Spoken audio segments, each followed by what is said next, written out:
Voto secreto. Seu voto somando a verdade. Às vésperas das eleições, os futuros prefeitos da região terão que lidar com um grande desafio: cuidar e preservar o meio ambiente, além de reverter o que está errado. Em Ribeirão Preto, moradores da Zona Leste se preocupam com a falta de preservação da área de recarga do aquífero Guarani. A caixa de contenção construída recentemente para evitar que resíduos cheguem até as lagoas não tem recebido a manutenção adequada.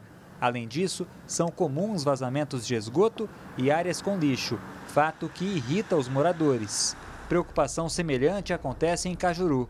A área de recarga do aquífero Guarani virou depósito clandestino de lixo e entulho.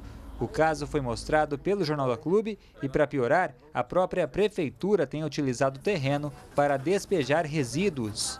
A luta dos moradores do Jardim Roberto Selmidei, em Araraquara, é pela preservação do córrego do Tanquinho. A nascente é responsável por parte importante do abastecimento de água do município, mas tem sofrido com assoreamento e acúmulo de lixo e entulho. Em São Carlos, o próximo gestor público deverá trabalhar para conter o descarte irregular de resíduos sólidos. Restos de construção civil e até móveis são jogados com frequência em terrenos e áreas proibidas. Mais uma cidade tão importante da região que sofre praticamente dos mesmos motivos de outros municípios. Em Franca, capital do calçado, a cidade ainda não implantou o plano de saneamento básico. A alegação da prefeitura é que o plano é complexo e exige investimentos. Além disso, no município é fácil encontrar descarte irregular de lixo, situações que os futuros prefeitos terão que lidar. Davi Florim, nas eleições 2016, para o Jornal da Clube. Voto secreto. Seu voto somando a verdade. A Prefeitura de São Carlos não se pronunciou. Em nota, a Coordenadoria de Limpeza Urbana de Ribeirão lamentou o despejo de animais mortos no local, mas informou que vai pedir à Secretaria de Meio Ambiente para avaliar o problema. Já a Prefeitura de Cajuru informou que o terreno está novamente limpo. A Prefeitura de Araraquara informou que monitora e realiza ações de conscientização junto à população para evitar o descarte irregular de lixo e as queimadas. O Executivo de Franca informou que o plano de saneamento básico está sendo elaborado nos 3 eixos exigidos. Disse ainda que aguarda a verba do Fundo de Recursos Hídricos e que há fiscalização para evitar o descarte irregular de lixo. Agregando valor às comunidades e integrando ao vivo a região, formando opinião, em Ribeirão Preto está o ambientalista Marcelo Pereira de Souza. Em São Carlos, o advogado Pedro Luciano Colense. Em Araraquara, o consultor ambiental Adalberto Cunha. E em Franca, o advogado, membro da Comissão de Meio Ambiente da OAB, Ricardo Ritossa. Participe de nosso debate com a hashtag Jornal da Clube. Confeito, meio ambiente precisa ser debatido. O problema do lixo precisa ser muito bem debatido. Como? Roberto, nós entramos na sociedade de consumo. Lixo é consumo. Ou melhor, é a medida do consumo, o metro do consumo. Maior consumo de mercadorias, principalmente, maior geração de lixo. Nós precisamos saber, então, que nós estamos ante uma progressão aritmética que pode virar geométrica. Ela fica menor como aritmética se for, como nós entramos aqui em Ribeirão e na região, também no setor de serviços. Agora, se nós mantivermos o nível elevado de consumo de mercadorias, passando do consumo para o consumismo, nós podemos, evidentemente, passar de progressão aritmética para geométrica. Aí nós precisamos medir o consumo lembrando de uma equação. Ela é simples.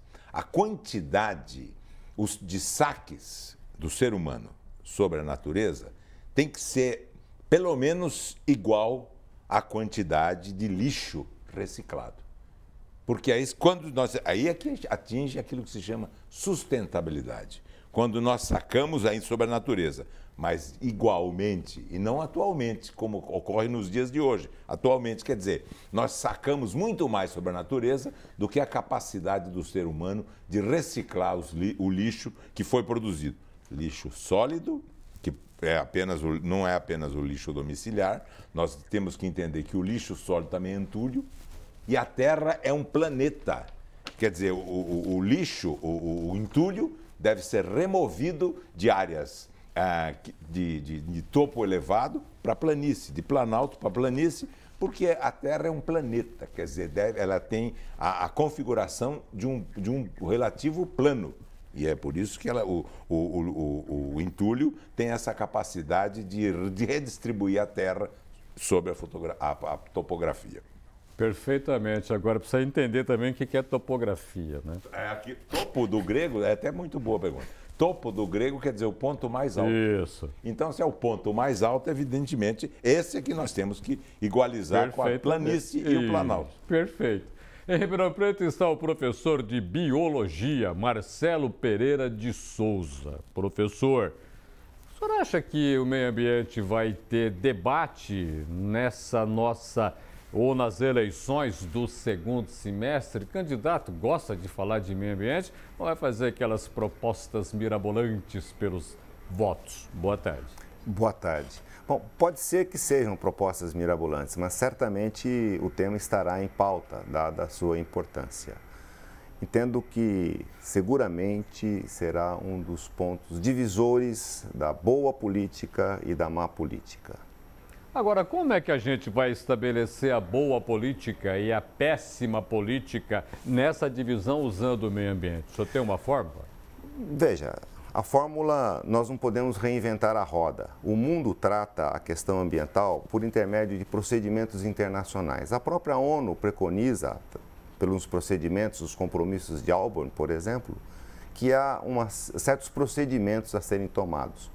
E esses desafios é que devem ser observados assim. O primeiro deles, eu estava atentamente ouvindo o professor Golfetto mencionar, é a maneira pela qual a sociedade vai se organizar. Em Ribeirão Preto, nós temos que resgatar o papel do CONDEMA como um objeto principal de participação da sociedade e definição de políticas públicas ambientais. Então, acho que esse é o primeiro objeto, é arrumar a casa por meio da governança e transparência. A partir desse momento, a partir desse processo de arrumação, as políticas públicas serão imediatas. Então, nós temos políticas públicas pendentes em Ribeirão. O plano de resíduos sólidos, o plano e política de educação ambiental, o plano diretor, que até hoje não foi aprovado, e as questões ambientais precisam estar inseridas nesse contexto. Há passivos, tais como o aeroporto, a questão do aeroporto precisa de um estudo de impacto ambiental para clarificar completamente os impactos decorrentes. Perfeito, professor. Em São Carlos está o advogado Pedro Luciano Colense. Doutor, afinal de contas, quais são as necessidades de debate do meio ambiente em São Carlos? O que mais preocupa? E esses problemas chegam ao debate político no segundo semestre? Olá, boa tarde. O que nós observamos é que esses problemas são muito comuns nos municípios, são comuns a todos os municípios. Então, as questões de se revisar o plano diretor, de saber aonde que a cidade vai crescer, o vetor, quais são as pressões ambientais que ela sofre, a questão dos resíduos que não tem espaço para esses resíduos serem colocados, então as pessoas descartam ele em qualquer lugar. Então são questões que São Carlos aí vai enfrentar e precisa se adequar à legislação brasileira, que é, na verdade, a política nacional dos resíduos sólidos. O senhor acha que o debate, vai ser acirrado ou vai passar meio de lado? Eu acredito que é um debate que o assunto meio ambiente vai ser colocado em pauta, porque ele é muito importante para a vida e para a qualidade de vida das pessoas.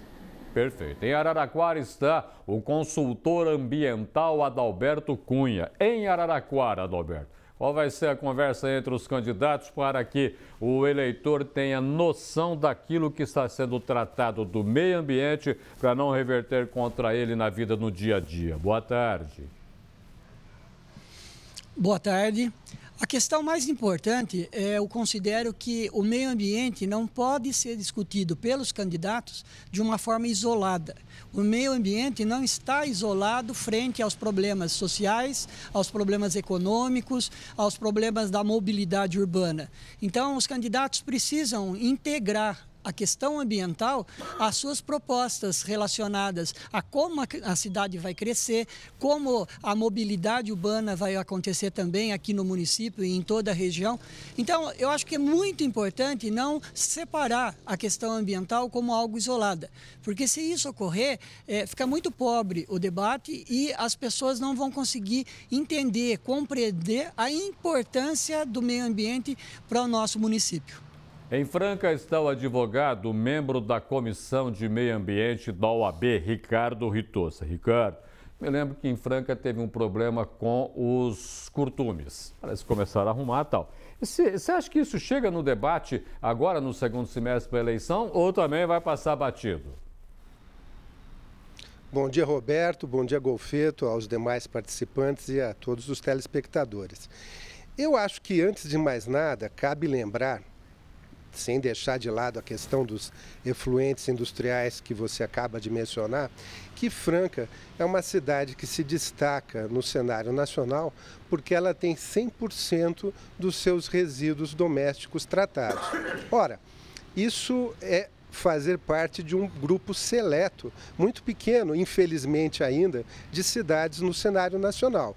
Agora, é claro que isso não basta, não é consolo para se dormir em cima dos louros. Os efluentes industriais são hoje um problema que é tratado pelo conjunto das empresas localizadas no distrito industrial, mas são ainda soluções, às vezes, muito precárias, isoladas, então seria necessário abordar isso de forma sistêmica para que também a questão dos efluentes industriais se resolvesse tão bem quanto a questão dos resíduos domésticos, que já está totalmente resolvida.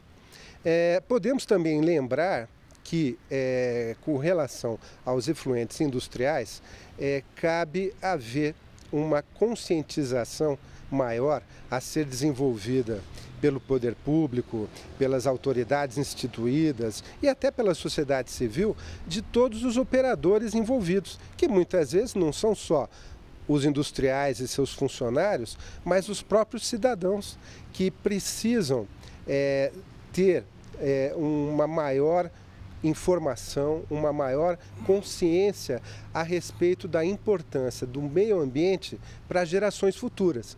Então, um programa de educação ambiental, esse sim, seria algo a ser considerado prioritário na plataforma de qualquer candidato a qualquer prefeitura do país inteiro, particularmente em Franca, claro.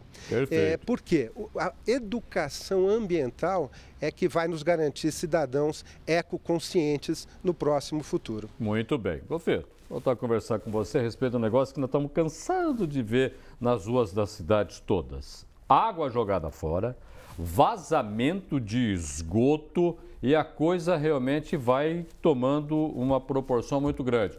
Isso, jogar água fora, deixar o esgoto na rua vazando, compromete de que maneira as cidades? E compromete, junto com o que você descreveu oportunamente, Roberto, compromete o fato de não serem poucas as empresas e as pessoas que fazem dos cursos d'água, que acabam cortando as cidades brasileiras, um lixão a céu aberto. Não adianta a legislação dizer, precisa mudar o lixão e construir aterro sanitário. Nós vemos isso aí nos cursos d'água com uma facilidade impressionante. E agora o poder público, que aqui em Ribeirão e vários municípios também, está eliminando a transformação dos cursos d'água em descarte da rede de esgoto familiar, que é sanitário, que é o começo da saúde, exatamente assim. Mas nós focalizamos isso num aspecto fundamental. Nós temos, em quase todos os municípios brasileiros, pelo menos nos mais importantes, naqueles mais populosos, nós temos rudimentos de plano diretor. Aqui na região nós temos vários municípios que já têm plano diretor completo, mas de superfície. Sim. Nós não temos o plano diretor subterrâneo. A idade da rede de água, da rede de esgoto, os vazamentos da rede de esgoto, que acabam comprometendo a rede de água e comprometendo toda a saúde da população. Isso nós não temos. O plano diretor subterrâneo, que são exemplos no mundo, um é em Helsinki, na Finlândia, a literatura é fartamente a respeito, e outro parece que é Nanquim, na China. Tá certo? Mas você imagina que a China acaba retomando o passado, que é Chong quer dizer China e centro do mundo, que ela dá o exemplo para toda a periferia, que ela coloca como pretensão de restaurar o Império Chinês, o mundo todo como periférico em relação a ela. Tanto que a palavra para esclarecer o caminho é orientação, é do Oriente. Ninguém se ocidenta. A ocidentação é matéria, a orientação é espírito. É um dado fundamental que nós levantamos. Então, esse é o aspecto que precisa começar a ser pensado claramente. O fato de a rede de esgoto contaminar pela idade, que não se sabe, Roberto, não se sabe se está contaminando. Pensar a parte mais antiga de Ribeirão Preto, dizem que já chegou a contaminar na região central, que é entre as 4 avenidas. Mas, de qualquer forma, nós precisamos tomar cuidado e começar a verificar isso. Prevenir sempre foi melhor, inclusive em meio ambiente, do que remediar. Deixa eu voltar aqui a Ribeirão Preto, conversar com o professor de Biologia, Marcelo Pereira de Souza. Professor, ouvindo aqui o Golfeto falar de plano diretor, a gente ouve, não consegue entender, tem um parâmetro do que é um bom plano diretor. Para o debate político no segundo semestre, usando a ecologia, usando o meio ambiente e colocando no plano diretor, o que nós podemos conversar? Certamente a questão ambiental é um tema transversal. Já foi mencionado, ele deve estar presente em todos os objetos, em todos os temas de um plano diretor. O que é um plano diretor de um município? Simples, ele vai organizar a vida desse município como um planejamento, como um futuro. Ele não deve ser incitado a agir, ele deve incitar a agir, ele deve planejar, é ele que conduz a cidade e não os interesses econômicos que devem conduzir o plano. É muito claro, a partir desse ponto, que as questões ambientais devem estar presentes sempre. Mobilidade, gestão, bens comuns, inclusive, levantando a polêmica trazida pelo professor Golfeto, as questões do consumo responsável.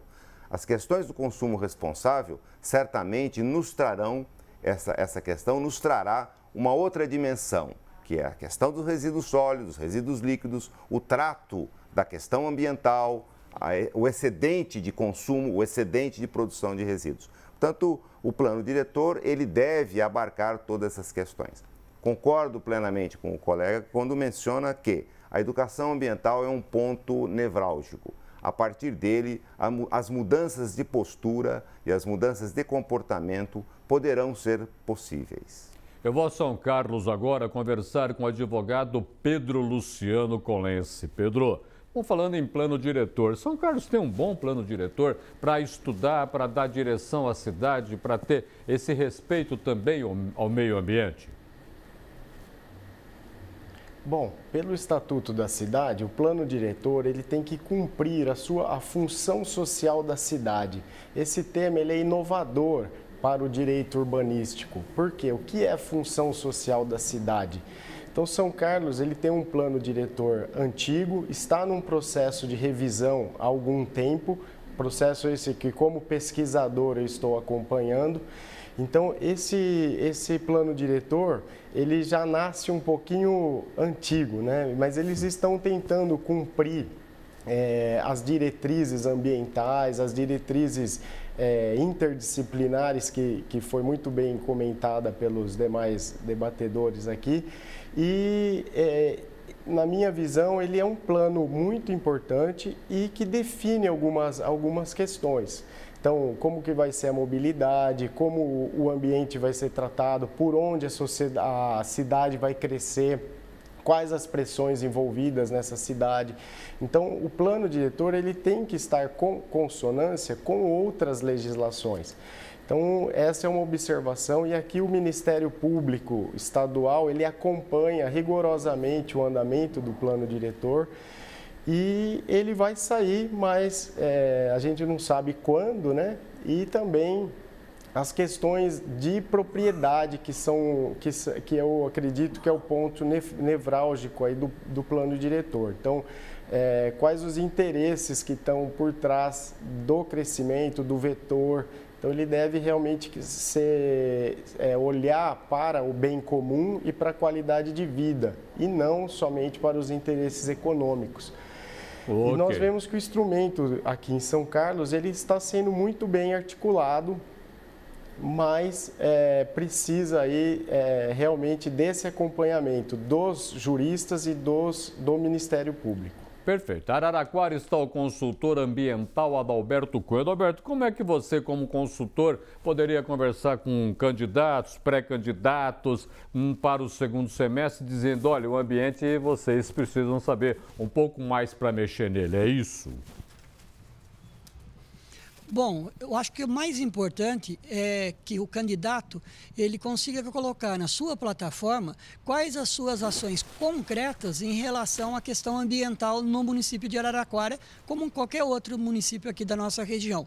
Nós temos que pensar na questão da Política Nacional de Resíduo Sólido, que está trazendo os acordos setoriais para cada cidade, em que cada um desses resíduos, desse lixo, deve obrigatoriamente ter a chamada logística reversa. Ao invés de você descartar esse material, você colocar esse material para ser reutilizado.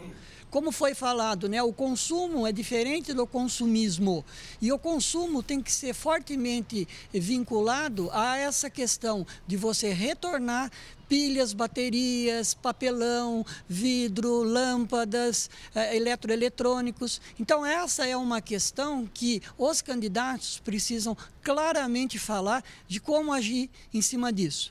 Uma questão que já foi falado pelos outros debatedores é a questão da educação ambiental, porque a percepção é que não somente o poder público pode resolver as questões, mas a gente tem que ter um envolvimento, conscientização da população para destinar corretamente aquilo que não tem mais utilidade para ela. Boa Franca agora conversar com o advogado, membro da Comissão de Meio Ambiente da OAB, Ricardo Ritossa. Ricardo, a OAB vai se colocar de que maneira no processo eleitoral aí de Franca? Vai conversar, vai falar o que com os prováveis e depois solidificados candidatos? Nos parece fundamental, Roberto, Golfeto e demais debatedores e também telespectadores, lembrar que as políticas públicas precisam deixar de ser políticas partidárias e políticas de governo. Políticas públicas devem ser políticas de Estado, devem ser políticas que vislumbrem o longo prazo, as décadas que estão por vir e não soluções imediatistas. Então, nós temos, por exemplo, a questão do aterro sanitário, que tem, sim e não, 5 anos de vida ainda aqui em Franca. É necessário, sim, que se implante uma política para tornar mais eficaz a utilização desse aterro, reduzindo a produção de resíduos sólidos. Mas aí voltamos àquela velha questão, a informação do cidadão, seja ele empresário, seja ele trabalhador. É única e exclusivamente através da precisa e fundamental informação do cidadão é que a gente vai ter a conscientização da necessidade de todos nós lutarmos pelo meio ambiente. E lutar pelo meio ambiente significa, sim, apoiar aqueles políticos que se mostrarão verdadeiramente interessados em apresentar ideias para que o meio ambiente seja não só protegido de imediato, mas políticas, ideias, programas, enfim, que nos façam vislumbrar que as coisas serão duradouras, que a proteção ao meio ambiente será algo que deixará de ser mero discurso político para se tornar a política de uma nação, de uma cidade. Integraram a região na edição deste sábado do Jornal da Clube. Em Ribeirão Preto, o professor de Biologia Marcelo Pereira de Souza. Em São Carlos, o advogado Pedro Luciano Colense. Em Araraquara, o consultor ambiental Adalberto Cunha. E em Franca, o advogado, membro da Comissão de Meio Ambiente da OAB, Ricardo Ritoso. Golfeto, nós falamos de política municipal, política de estado, a atuação da Câmara Municipal, como que ela... A Câmara tem que também aprender a debater esse assunto. Debater e fazer o seu papel mais do que legislar. Fiscalizar, né, Roberto? Isso. Esse é o problema. Também no meio ambiente. Inferno, dizia Thomas Hobbes, é a descoberta da verdade tarde demais. E os prazos não são dados pela lei. Os prazos são dados pela natureza. Sim. Então é ficar em cima, verificar claramente e começar a resolver um problema de mercado. Papel reciclado, que entrou no ciclo econômico novamente, é mais caro que o papel não reciclado. O mercado já começa a colocar um óbice, porque o preço no mercado é sempre, não digo o mais precioso, mas é um dos mais preciosos componentes da decisão. É qualidade, preço e atendimento. Isso é que manda o mercado. Então, papel reciclado. Ou então, nós queremos, por exemplo, consertar um sapato que acabou, trocar a sola do sapato. Nós compramos um sapato novo, o produto industrializado é mais barato do que o serviço. Então, essa realidade precisa ser repensada, porque serviço vem de servo. E o vereador sabe isso. Que pena se não souber. Nós precisamos começar a crítica por via oblíqua do eleitor, né, Roberto? Mas é lamentável isso. Ou será que não é também parte nossa? Também. Dos meios de comunicação, não de todos, mas na nossa parte, em geral, é quase que um condomínio de culpas. Causas e concausas. E a verdade leva a esse ponto. Quer dizer, e nós estamos precisando urgentemente, eu tenho um minuto? Você tem um minuto, por favor. Nós precisamos urgentemente de conscientizar a população daquilo que se entende como educação ambiental, de que, às vezes, nós podemos também não partirmos do consumo para o consumismo. Mas, para isso, o próprio processo produtivo tem que entender. Nós não podemos ter um produto que tenha sido restaurado ou reformado mais caro do que um novo. Aí não há tatu que aguente, né, Roberto? Eu vou insistir na pergunta, deixar para você pensar. O vereador sabe. Roberto, é difícil. Né? Que pena, né? Que pena. Se for assim. Deveria saber e muito. E muito, claro, deveria. Golfeto, muitíssimo obrigado pela sua presença no Jornal da Clube. Mais uma vez te agradeço a colaboração, obrigado. Roberto. Muito obrigado. Bom fim de semana. A você também. Obrigado.